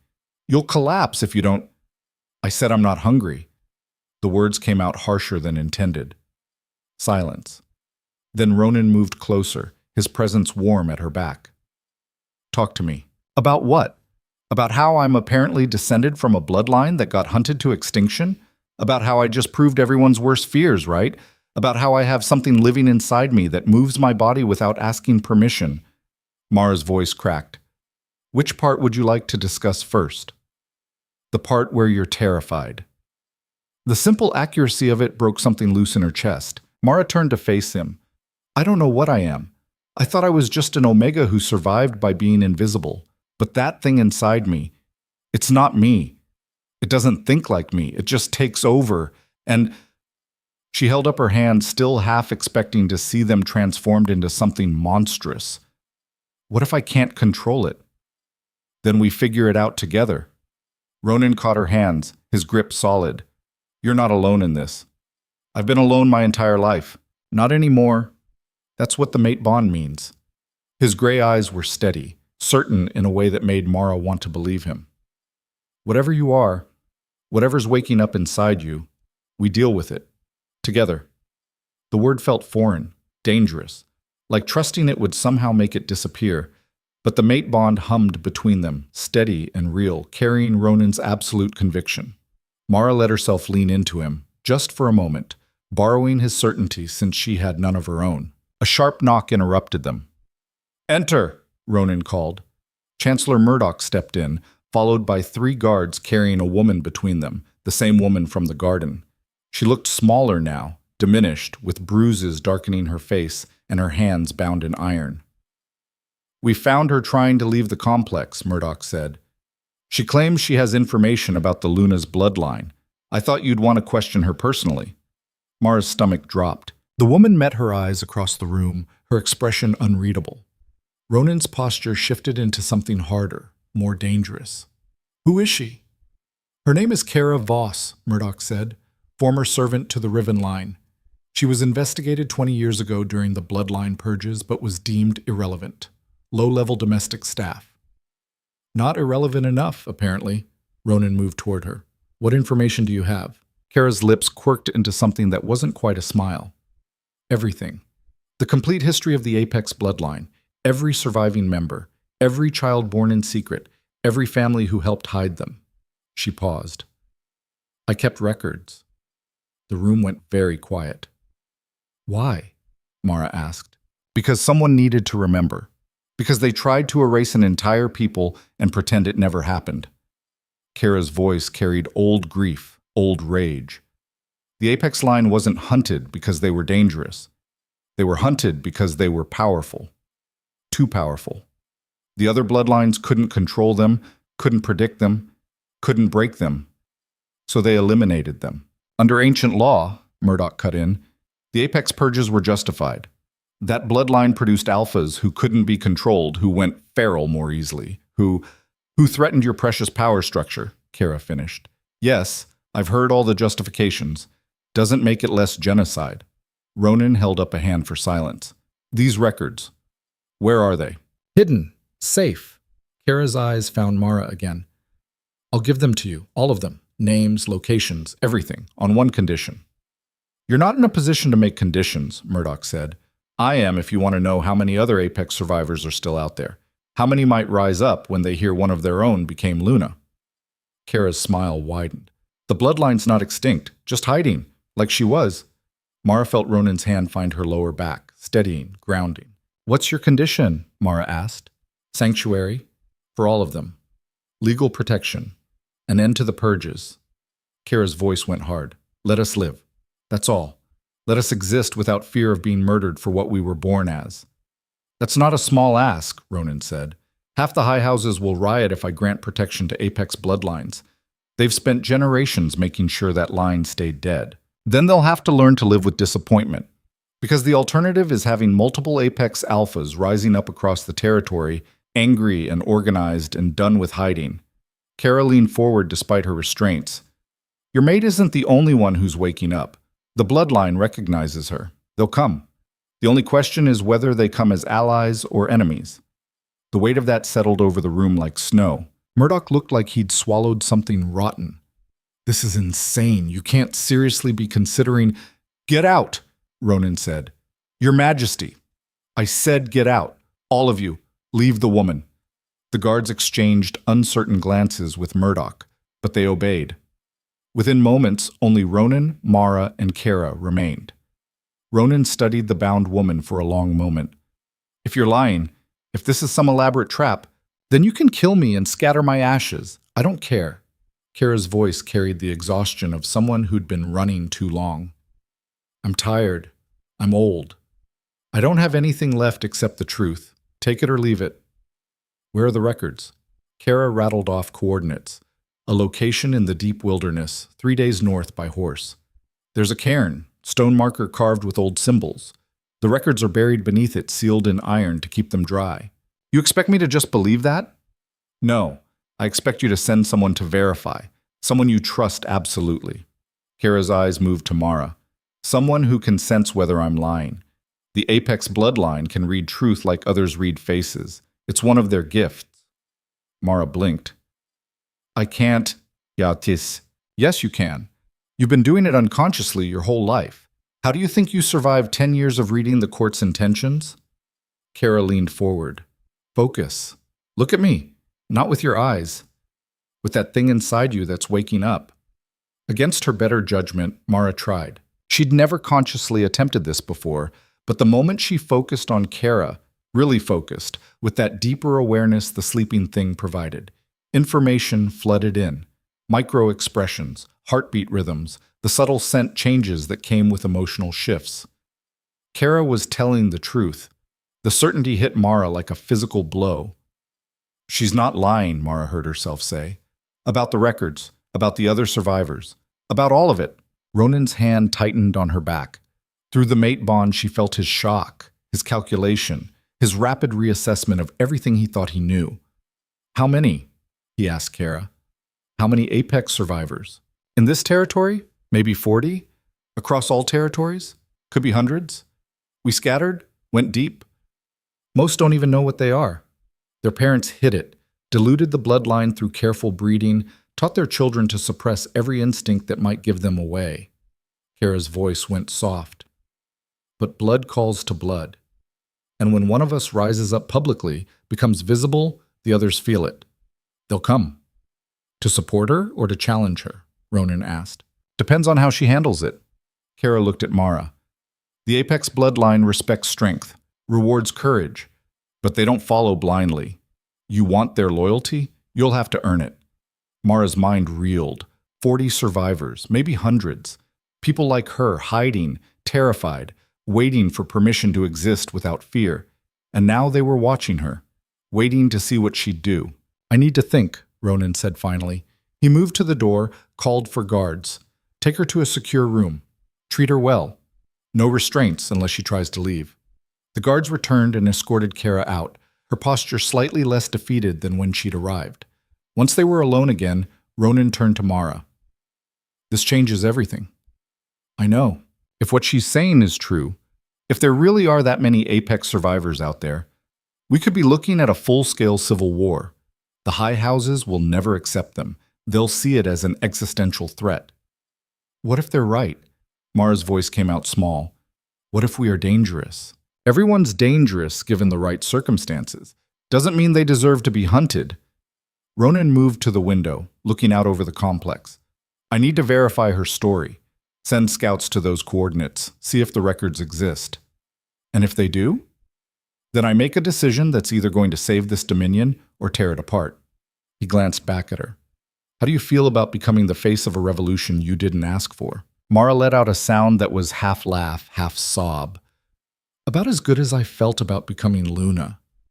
So completely unprepared, but doing it anyway? Exactly. Ronan's expression softened into something almost fond. I knew there was a reason the Heartstone picked you. The next 3 days passed in a blur of preparation and politics. Ronan sent his most trusted scouts north to verify Kara's story. In the meantime, word about the fight with Celine had spread through the complex like wildfire. People watched Mara differently now, not with contempt, but with something closer to fear. They gave her space in corridors. Conversations stopped when she entered rooms. She'd gone from invisible to untouchable. Mara hated it almost as much as being ignored. The old servant, the woman who'd helped dress her for the bonding ceremony, found her on the third day, working through combat drills in one of the training yards. Mara had taken to practicing alone, early in the mornings when no one else was around, trying to understand what her body could do now that the bloodline was waking up. You're holding back, the woman said from the doorway. Mara stopped mid-strike, breathing hard. What? With your movements. You're still fighting like you think you're weak. The woman moved closer, her weathered face thoughtful. The bloodline won't fully wake up until you stop treating it like an enemy. It scares me. Good. Fear keeps you careful, but it shouldn't keep you small. The woman gestured to the practice dummy Mara had been working on. Hit it. Full strength. Stop holding back. I don't know what full strength is anymore. Then find out. Mara looked at the dummy. Old wood, reinforced with iron bands, designed to take punishment from trained warriors. She thought about Celine, about the fight, about that moment when the thing inside her had moved her body with speed and power that shouldn't exist. She hit the dummy. The impact shattered wood, bent iron, sent pieces flying across the training yard. Mara stared at her fist, unmarked, unbruised, like she'd just pushed over a chair instead of destroying a training implement that weighed more than she did. There it is, the woman said quietly. That's what you are. A weapon, a survivor. The woman's voice carried old understanding.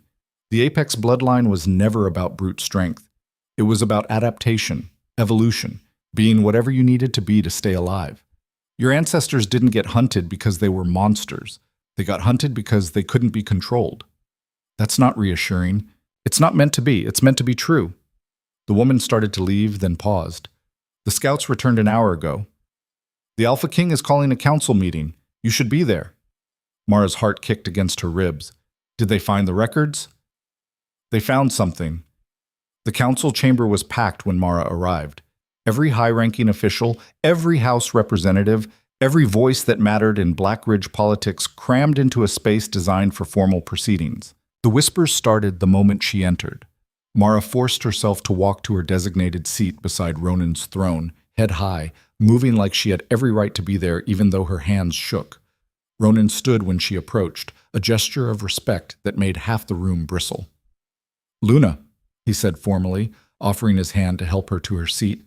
Mara took it, settled into the chair that still felt too big for her, and tried to breathe normally. Chancellor Murdoch stood at the center of the chamber, his expression carefully neutral.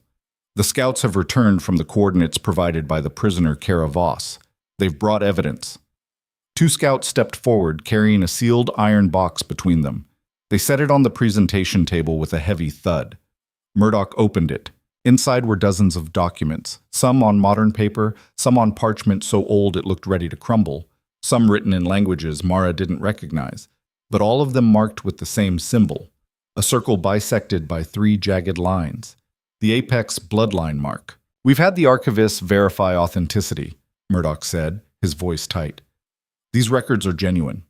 They contain names, locations, and bloodline documentation for approximately 63 Apex survivors across 4 territories, including," he pulled out a specific document, "verification of Luna Mara Cade's lineage. She is, in fact, descended from the original Apex line, 3rd-generation survivor."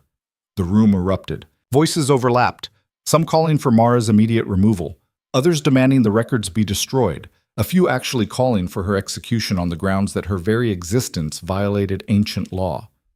Mara sat frozen, the weight of their hatred pressing down like physical force. Ronan stood. The room didn't quiet immediately, but his presence demanded attention.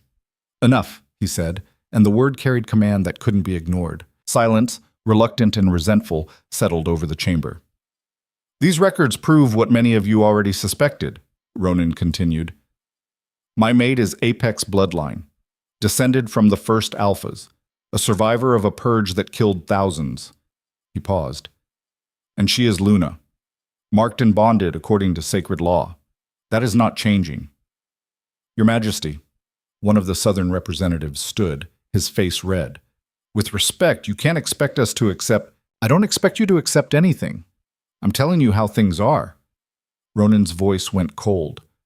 "Luna Mara passed the Heartstone trial. She survived the bonding ceremony. She defeated a formal challenge from one of the Western Territory's finest warriors. She has proven her strength by every measure our laws recognize. But her bloodline is irrelevant. Or are you suggesting the Heartstone made a mistake?" Ronan let that question hang. "Because if you are, then you're questioning the sacred trial itself, and that's heresy punishable by exile." The Southern representative sat down quickly. Ronan turned to address the entire chamber. "Here's what's going to happen. The prisoner Kara Voss has provided information about Apex survivors in exchange for sanctuary. I'm granting it. Effective immediately, any Apex bloodline survivor who comes forward and swears loyalty to the Black Ridge Dominion will receive legal protection." The room exploded again. This time Ronan let them shout themselves hoarse. When they finally quieted from exhaustion rather than obedience, he continued. "I'm also establishing a task force to investigate the original purges. We're going to review what happened, who ordered it, and whether those orders were justified or if they were political killings disguised as law enforcement." "You can't be serious," Murdoch said. "I've never been more serious in my life." Ronan's eyes swept the room. "This territory survives because we're strong. We're strong because we adapt. The world's changing. New threats are rising. We need every advantage we can get. And I'm not going to waste resources hunting people whose only crime is being born with the wrong bloodline." A woman from one of the eastern houses stood. Lady Vera, Mara remembered, someone who'd been neutral in most political fights. "And if these Apex survivors prove to be as dangerous as the old records claim, if they can't be controlled, then we deal with them the same way we deal with any threat, case by case. based on actions, not genetics. Ronan's voice softened slightly. My mate has apex blood. She's also saved this dominion from losing its alpha king to feral madness. She's proven her loyalty. Other survivors deserve the same chance. Mara found her voice. May I speak? Every eye turned to her. Ronan nodded permission. Mara stood, her legs steadier than expected. I know what you're thinking, that I'm a threat, that my bloodline makes me unpredictable, uncontrollable, dangerous. She paused. You're not entirely wrong. I don't fully understand what I am yet. I don't know the limits of what this bloodline can do. And yes, that's frightening. Silence. But I've spent 10 years surviving in a world that wanted me dead. 10 years learning to read people, to anticipate threats, to stay alive when everything told me I should just give up. Mara's voice grew stronger. I didn't ask for this power. I didn't ask to become Luna, but I'm here. And I'm not going anywhere. So you have two choices. You can waste energy fighting me, or you can let me help protect this territory. Your call. Someone in the back started to clap, slow, deliberate. Others joined. Not everyone, maybe not even half, but enough that the sound filled the chamber, drowning out the whispers of dissent. Mara sat down before her legs gave out. Through the mate bond, she felt Ronan's pride, fierce and warm. The meeting continued for another hour. Logistics, protocols, security measures. Mara stopped listening, too exhausted to process the political maneuvering. When it finally ended, people filed out in small groups, their conversations hushed and urgent. Plans being made, alliances being forged, strategies being developed. Mara stayed in her seat until the chamber emptied. Ronan remained beside her, silent, letting her process. Did I just start a civil war? Mara asked finally. Maybe. Or maybe you just prevented one. Ronan stood, offered his hand. Either way, we'll deal with it. Together, Mara said, testing out the word again. Together. They were halfway to their quarters when a guard intercepted them, breathing hard like he'd been running. Your Majesty. Report from the eastern border. There's been an incident. Ronan's entire posture shifted into combat readiness. What kind of incident? A group arrived, 20, maybe 25 people. They're claiming asylum, saying they're Apex bloodline survivors. The guard swallowed hard. And they're demanding to see the Luna. Mara's breath caught. Blood calls to blood, Kara had said. They're coming. Ronan looked at her. You ready for this? Mara thought about everything that had happened since she touched the Heartstone. The trial, the bonding, the fight with Celine, standing before the council and claiming her right to exist. She thought about the thing sleeping inside her, not so sleeping anymore. No, she said honestly, but let's do it anyway. They reached the eastern gates as the sun began setting, painting the sky in shades of blood and fire. The group waiting there looked like survivors, thin, wary, armed with weapons that had seen hard use. Their clothes were mismatched, their faces weathered by lives spent running and hiding. But when Mara approached, they all turned toward her with the same expression. Recognition. A woman stepped forward, older, maybe 40, with scars crossing her face and eyes the color of winter storms. Luna Mara Cade, daughter of the Apex line. Her voice carried old formality. We've come to pledge our service, to stand with our own, to stop hiding. Mara's throat tightened. Behind the woman, she saw others. A young man barely older than her, a family with 2 small children, an elderly warrior who looked like he'd fought in wars before Mara was born. Her people. You don't have to kneel to me, Mara said. We're not kneeling to you, the scarred woman replied. We're standing with you. There's a difference. One by one, the survivors stepped forward, speaking their names, their old pack affiliations, their stories of survival. And Mara listened to each one, feeling the thing inside her respond to their presence, recognizing them on a level deeper than conscious thought. Her bloodline, her family, not gone, not extinct, just waiting for someone brave enough or stupid enough to stand up first. Ronan watched from a few feet away, his hand resting on his weapon, but his expression open.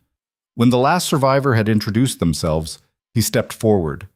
You're all welcome in Blackridge, he said, under the protection of the throne. Any who swear loyalty will be given housing, work, and legal status. The scarred woman's eyes moved between Ronan and Mara. And if we don't want to swear to a throne, if we just want to live without fear, then live without fear, Ronan said simply. The sanctuary offer has no strings beyond basic law.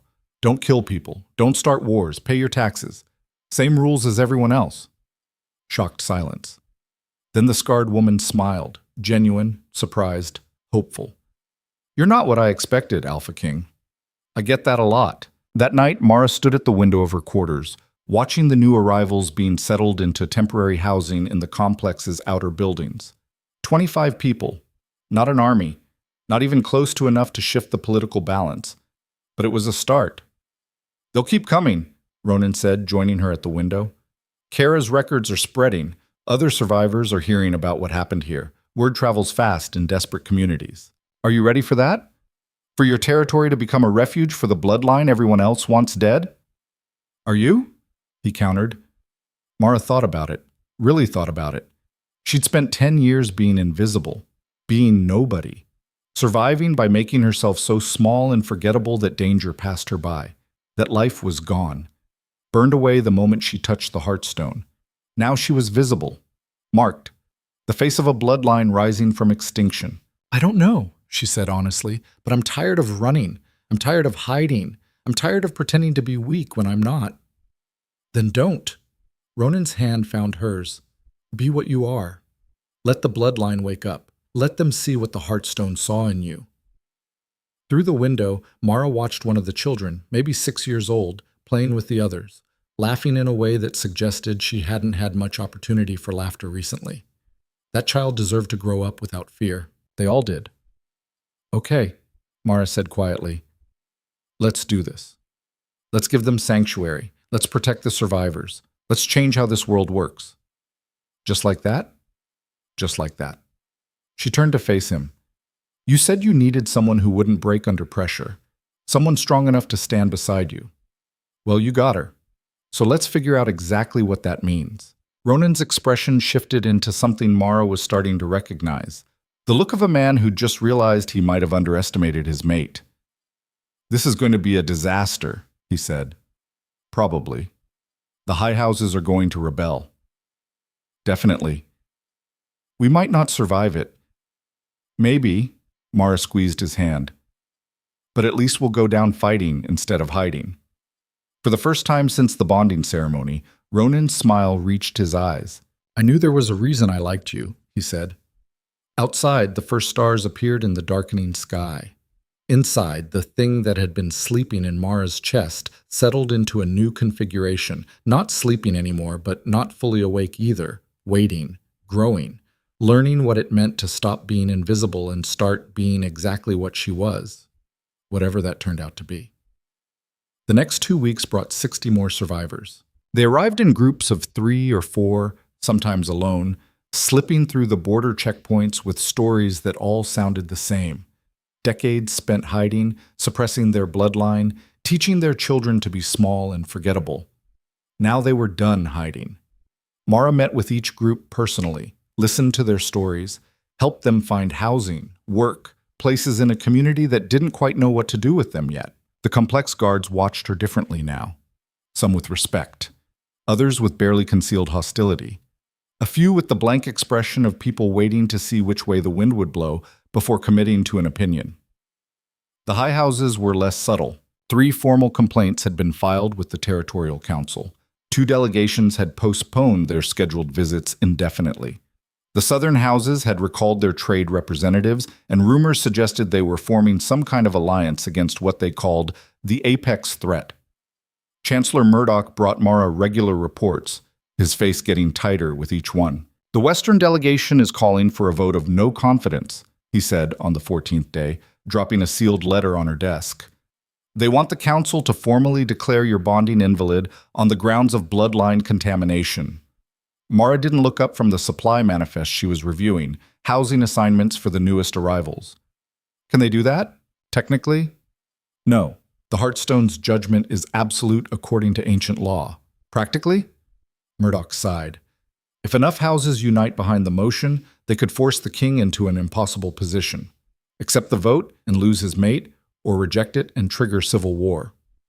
So we're damned either way. That's one way to put it. Mara set down her pen and finally met his eyes. You've been helping me. Why?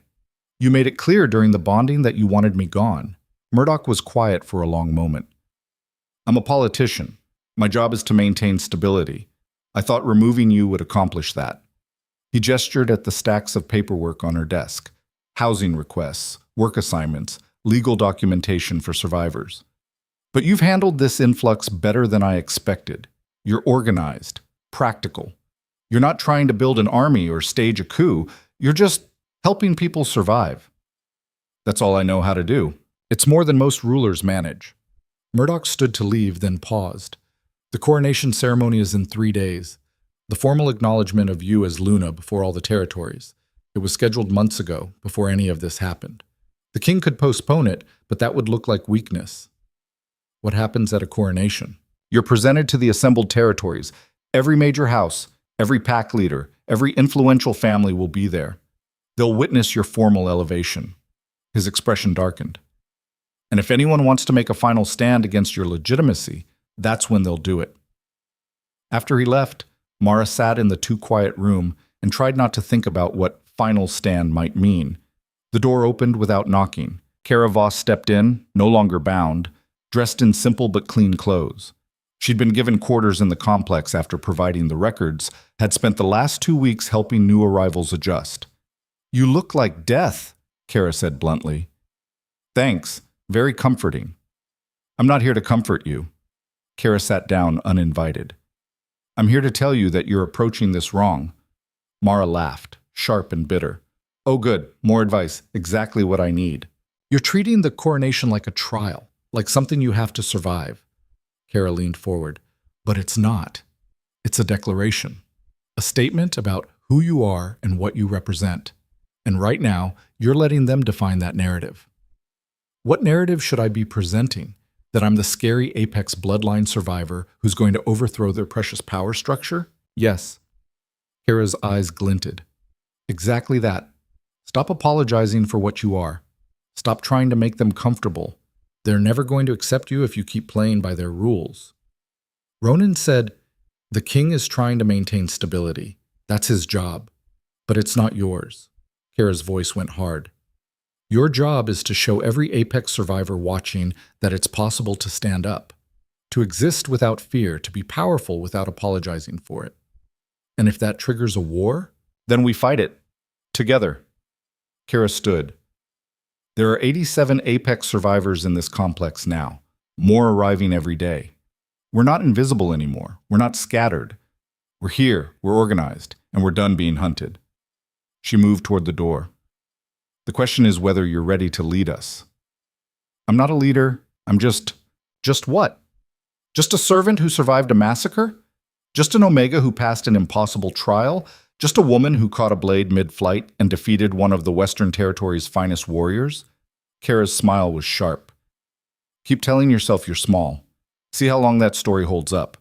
She left before Mara could respond. Mara sat alone with Kara's words echoing in her head. With the weight of 87 lives depending on what happened in 3 days, with the sleeping thing in her chest that wasn't sleeping at all anymore. Just patient, waiting, coiled like a spring. Ready. The night before the coronation, Mara couldn't sleep. She stood in the training yard working through combat drills under the stars, trying to burn off the nervous energy that made her skin feel too tight. The thing inside her moved easily now, flowing through her muscles, sharpening her reflexes, making her body capable of impossible things. She'd stopped fighting it, stopped trying to suppress it. Kara was right. Apology hadn't saved her pack. Invisibility hadn't protected her. Only strength had kept her alive. Time to stop pretending otherwise. You're getting better, Ronan said from the shadows. Mara didn't startle. She'd felt him through the mate bond before he spoke. Can't sleep. Neither can I. He moved into the torchlight, already dressed in his formal armor. I've been reviewing security for tomorrow. There are 23 different scenarios where someone tries to kill you. Only 23 that we've identified. Could be more. His expression was grim. The Western delegation is bringing twice their normal guard. The Southern houses requested special accommodations near the ceremony platform. The Northern packs are being unusually cooperative, which is suspicious on its own. So basically everyone wants me dead and they're all planning something. That's my assessment, yes. Mara set down her practice weapon. Maybe we should postpone. Give people time to adjust. Or maybe we push forward and force them to make their move while we're ready for it. Ronan moved closer. I won't let them hurt you. You can't promise that. Watch me. His hand found her face, thumb brushing her cheekbone. The mate bond goes both ways. You die, I go feral. I'll burn down every house that contributed to your death before the madness takes me completely. That's not comforting. It's not meant to be. It's meant to be true. His gray eyes were storm dark. You're mine. I protect what's mine. The possessiveness should have bothered her. Instead, it settled something in her chest. The certainty that at least one person in this territory would fight for her. I'm scared, Mara admitted quietly. Good. Fear keeps you sharp. Ronan pulled her closer. But don't let it make you small. Whatever happens tomorrow, stand tall. Show them exactly what they're up against. Through the mate bond, Mara felt his absolute confidence in her, felt his certainty that she could handle whatever came next. She wanted to believe him. The coronation ceremony began at noon. The grand arena was packed beyond capacity. Thousands of spectators crammed into every available space, representatives from all the major territories, minor houses jockeying for position, and guards everywhere bristling with weapons. Mara wore formal robes in Luna white, the ceremonial markings of her new position embroidered in silver thread. Her neck was bare, showing Ronan's mark clearly. Her hair was unbound, a traditional symbol of a Luna claiming full power. She looked like royalty. She felt like a target. The ceremony started with formal acknowledgments, each territory's delegation presenting themselves, speaking their oaths of allegiance to the Black Ridge throne. It was tedious, political theater designed to reinforce the power structure. Mara stood beside Ronan on the central platform, trying to breathe normally while thousands of eyes tracked her every movement. Then came the moment she'd been dreading. Chancellor Murdoch stepped forward to perform the coronation rites, ancient words in the old language, binding Mara formally to her position as Luna. Do any here challenge this union? Murdoch's voice carried across the arena. Do any question the Luna's right to stand beside the Alpha King? Silence. Mara's heart hammered. Speak now or forever hold. I challenge. The voice came from the Western delegation. High Commander Thrace stood, his massive frame making the platform seem small. I challenge the Luna's legitimacy on the grounds of bloodline contamination. She is apex line, a genetic threat to the stability of all territories. Ancient law requires such bloodlines be eliminated. The crowd erupted. Ronan's hand found Mara's, his grip steady. Through the bond, she felt his fury, carefully controlled. Ancient law also states that the Heartstone's judgment is absolute, Ronan said, his voice cutting through the noise. The trial was witnessed by thousands. The Luna passed. Your challenge is invalid. The Heartstone was created before we understood the apex threat. Its criteria may be flawed. Thrace moved toward the platform. I demand a new trial, one that tests not just power but control, stability, the capacity to rule without threatening the very structure of our society. There is no provision for a second trial. Then make one. Or are you afraid of what we'll find? It was a trap, perfectly executed. If Ronan refused, it looked like he was hiding something. If he accepted, it gave the opposition legitimacy they didn't deserve. Mara felt every eye on her, felt the weight of 87 Apex survivors watching from the crowd, waiting to see if their Luna would fight or fold. She stepped forward. I accept, she said. Ronan's hand tightened on hers. Through the bond. What are you doing? Through the bond back, trusting the Heartstone, trusting myself. Name your trial, Mara said to Thrace. The High Commander's smile was predatory. Combat. You against a champion of my choosing. If you win, we acknowledge your legitimacy. If you lose, you step aside and let the king find a suitable mate. And if I'm killed in this combat, then the problem solves itself. Gasps from the crowd. Even Murdoch looked shocked at the blatant disregard for protocol. Ronan started to speak, but Mara cut him off. Agreed. Name your champion. Thrace gestured. From the Western delegation, a figure rose, massive, armored, moving with the deadly grace of a born killer. Not Celine. Someone bigger, older. A warrior Mara didn't recognize, but whose reputation she could read in the crowd's reaction. Fear. This was someone who'd killed professionally, someone trained specifically to eliminate threats, someone designed to end her. The champions stepped onto the platform, removed their helmet, and Mara got her first clear look. A woman, maybe 50. Scars crisscrossing her face, one eye clouded over from old damage, but the other sharp and cold as winter. Captain Vera Blackwood, Thrace announced, veteran of the Purge Wars, personal kill count of 47 Apex bloodline targets. The number hit Mara like a physical blow. 47. 47 people like her. People this woman had hunted and killed. She's a specialist, Thrace continued, trained specifically to counter Apex abilities. Your speed won't help you. Your strength won't save you. She knows every advantage your bloodline provides and exactly how to neutralize it. Vera said nothing, just watched Mara with the patient focus of a predator who'd already decided how this would end. Ronan pulled Mara aside, his voice low and urgent. You don't have to do this. We can refuse, fight them politically, and lose anyway. You said it yourself. They're forcing a decision. Mara looked at the champion, at the woman who'd made a career of killing people like her. At least this way it's honest. You could die. I could, or I could win. Mara met his eyes. Trust me. Trust what the Heartstone saw. For a long moment, Ronan just looked at her. Then he pulled her close, pressed his forehead to hers. Don't you dare die on me, he said. Wouldn't dream of it. They separated. Mara moved to the center of the platform, facing Vera across 10 feet of ancient stone. The rules were simple. No weapons. No interference. Fight until submission or death. The crowd went silent. Vera moved first, fast, precise, aiming for Mara's throat with a strike designed to crush her windpipe. The thing inside Mara surged up to meet it. What happened next, Mara experienced in fragments, her body moving faster than conscious thought. Vera's attacks coming in deadly combinations, each one designed to counter Apex reflexes, to predict the bloodline's advantages and eliminate them. But Vera had trained against Apex bloodline survivors who were suppressing their power, hiding, trying to pass as normal. Mara wasn't hiding anymore. She let the thing take over completely, let it flow through her like water, like fire, like something that had been caged too long, and finally remembered what freedom felt like. Vera's strikes landed, some of them, but they didn't do the damage they should. Mara's body adapted mid-fight, bones hardening, muscles compensating, healing almost as fast as the injuries occurred. Impossible, Vera breathed. Mara caught her wrist mid-strike. You've been hunting us for decades, killing us when we were weak, scattered, afraid. Her voice came out wrong, layered, echoing with something older. Did you really think we'd stay that way forever? She could feel it now, the full awakening, the bloodline surging through every cell, transforming her from the inside out. Her vision sharpened, her hearing expanded.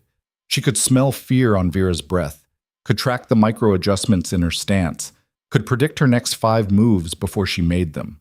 This was what the Heartstone had seen. This was what she really was. Apex. First alpha. Evolved predator. Mara moved, not to kill, not to destroy, just to end this. She swept Vera's legs, caught her mid-fall, and slammed her down on the platform hard enough to crack stone. Before the champion could recover, Mara was on her, hand at her throat, pressing just hard enough to make breathing difficult. Yield, Mara said. Vera's good eye blazed with fury and something that might have been respect. She tried to break free, couldn't, tried again, failed. Yield, Mara repeated. For a long moment, Vera just stared at her, then grudgingly, I yield. Mara released her and stood. The arena was dead silent. She turned to face the crowd, to face Thrace, to face every territory representative who'd come here expecting to watch her die. Anyone else? Her voice carried to every corner of the arena. Anyone else want to test whether I'm worthy? Whether I can control this power? Whether I deserve to stand as Luna? No one moved. High Commander Thrace's face had gone carefully blank. Beside him, Celine looked pale, shaken. Ronan stepped forward, his voice ringing with authority. The challenge has been met and won. Does the Western delegation acknowledge Luna Mara's legitimacy? Silence. Then, grudgingly, Thrace inclined his head. We acknowledge it. One by one, the other delegations followed. Some eager, some reluctant, but all of them bending to the reality of what they'd just witnessed. Mara had won. Not by hiding, not by being small, by being exactly what she was and daring them to do something about it. The coronation ceremony concluded in a blur. Formal oaths, ancient rites, Murdoch placing the Luna's circlet on Mara's head, a delicate thing of silver and black diamonds that felt heavier than it looked. When it was over, when the delegations finally began filing out, Mara stood on the platform and watched them go. 87 Apex survivors stood together in one section of the arena. As the crowd thinned, Mara could see them clearly, her people, no longer hiding, no longer afraid. They weren't kneeling, they were standing, watching, waiting. Kara was among them, that sharp smile on her weathered face. Mara walked toward them, leaving Ronan and the officials behind, moving through the thinning crowd until she stood before her bloodline. "I'm not your queen," she said quietly. "I'm not going to rule you or command you or tell you how to live." "Then what are you?" the scarred woman from the first group asked. Mara thought about it. About the girl who'd hidden in a root cellar. About the servant who'd scrubbed floors for 3 years. About the woman who'd touched the Heartstone and found out she was so much more than she'd believed. "I'm proof," she said finally. "Proof that we don't have to hide anymore. Proof that we can stand up, be seen, and survive it. Proof that the world can change if we're brave enough to change it." Silence. Then one by one, they stepped forward. Not to kneel, to stand beside her, to be counted, to exist without fear. By the time the last one joined, there were nearly 100 Apex survivors standing together in the center of the arena, visible, undeniable, done with hiding. And Mara stood at their center, wearing a Luna's crown and a servant's heart, and finally understood what the Heartstone had seen in her. Not power, not strength, survival, the absolute stubborn, relentless refusal to let the world make her small. That night, after the celebrations and formal dinners and endless political maneuvering, Mara stood at her window watching the stars. Ronan found her there, still wearing his formal armor, looking exhausted and satisfied in equal measure. "You know you just changed everything, right?" he said. "I know. The territories are going to have to adapt, rewrite laws, acknowledge that Apex bloodlines exist and aren't going anywhere." "Good." He moved beside her, his presence warm and solid. "What you did today, standing in front of the entire Dominion and just existing without apology, that took more courage than any battle I've fought." Mara leaned into him. "I was terrified the entire time. I know. I felt it through the bond." His arm came around her shoulders. "But you did it anyway. That's what makes it courage." They stood in comfortable silence, watching the complex slowly settle into night. "What happens now?" Mara asked. "Now, we rebuild. We create new systems. We prove that power and diversity can coexist." Ronan paused. "And we prepare for whatever comes next, because this is just the beginning." Comforting. "It's not meant to be. It's meant to be true." Mara smiled despite herself. "You keep saying that." "Because you keep needing to hear it." He turned her to face him. "You're not alone anymore. You have me. You have your bloodline. You have a territory that's slowly learning to accept you. And most importantly, you have yourself, the version of yourself that touched the Heartstone and survived. That's not nothing. It feels like nothing sometimes. That's because you're still adjusting to being visible, to mattering, to having power." His hand found her face. "Give it time. You'll get used to it. And if I don't, then I'll remind you every day until you do." Through the mate bond, Mara felt his absolute certainty, his unwavering support, his bone-deep commitment to protecting what was his. She'd spent 10 years alone. She wasn't alone anymore. Downstairs, she could hear voices, Apex survivors settling into their new quarters, making plans, building community, building something that hadn't existed in decades, a future.